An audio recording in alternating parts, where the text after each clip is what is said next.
Hi, I'm Captain Fulco, and in this video I want to explain something about navigation in Japanese coastal waters.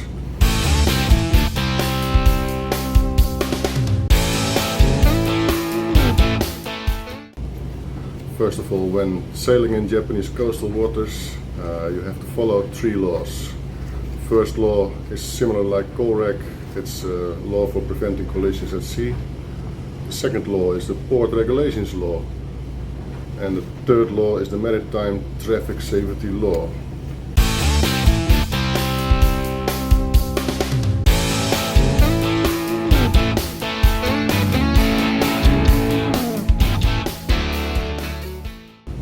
Furthermore, there are many traffic routes and also port areas. They are monitored by Vessel Traffic Service. This is called MARTIS. In these traffic routes we use flag signals. This is easy to identify which direction, which route the vessel is intended to take. And also in my previous video I explained something about AIS signals, how to set your AIS correct, following the IMO standards but adding something more. This is also the traffic route which you intend to take, same as the flag signals.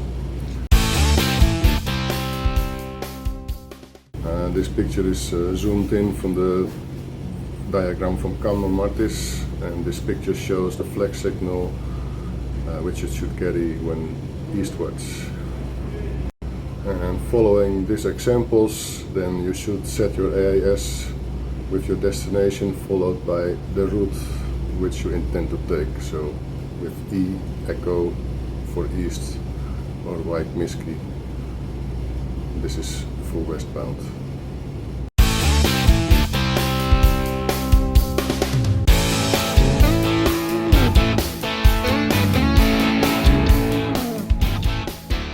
And then next, about these port signals, these digital signs on the board, what do they mean? Well, first of all, you have to understand in what category your vessel is. So a huge vessel is a vessel of 200 meters and above. Controlled vessels, well, that is our category actually, tankers with dangerous cargo. But also it's different from port actually.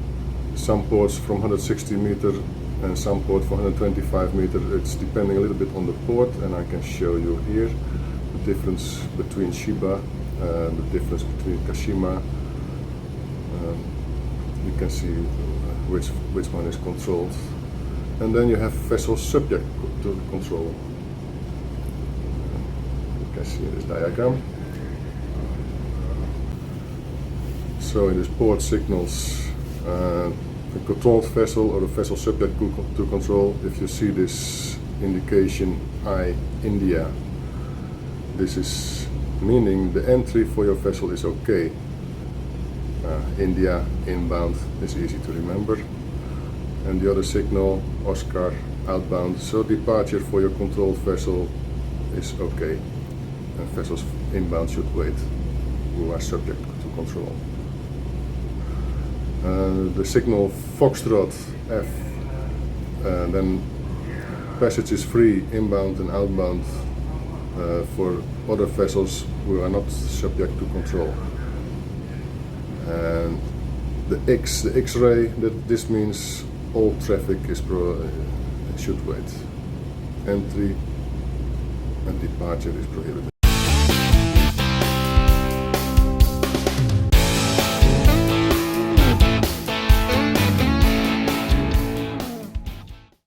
So here are the most important signals for common passage for Shimonoseki. This hotel, H. This means there is a controlled vessel or a tanker is westbound. And Tango, this means controlled vessel or a tanker is eastbound. And then the signals of the tidal signal stations at Kamo Strait. They show very nice the tidal current and the direction. So east going 3 knots and the current is increasing upwards. And the other signal west going 6 knots and current decreasing. And in this small picture you can see the current can be up to 13 knots. So if you want to keep a ground speed of 4 knots, you have to do 17 knots. We cannot do that, we can do only 15, so we should wait in this case.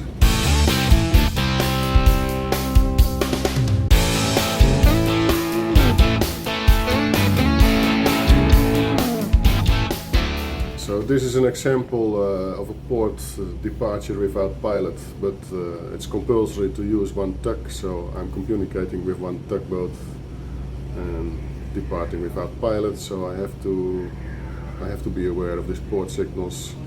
I wait for the signal Oscar, which means outbound for our vessel is okay. Yeah, in this terminal it's required to use the anchor before berthing, so we have to hew up our portside anchor also. Yeah.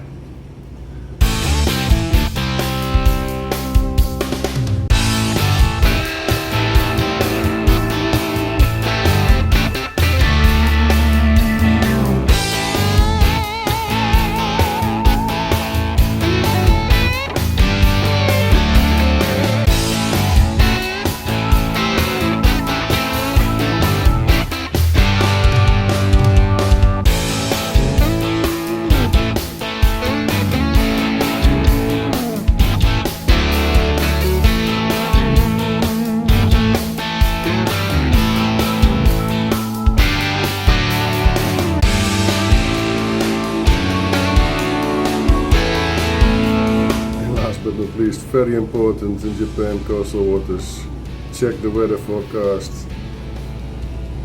check the track of any typhoon. This is very important. I'm going into this in another video. If it's interesting to you, please subscribe.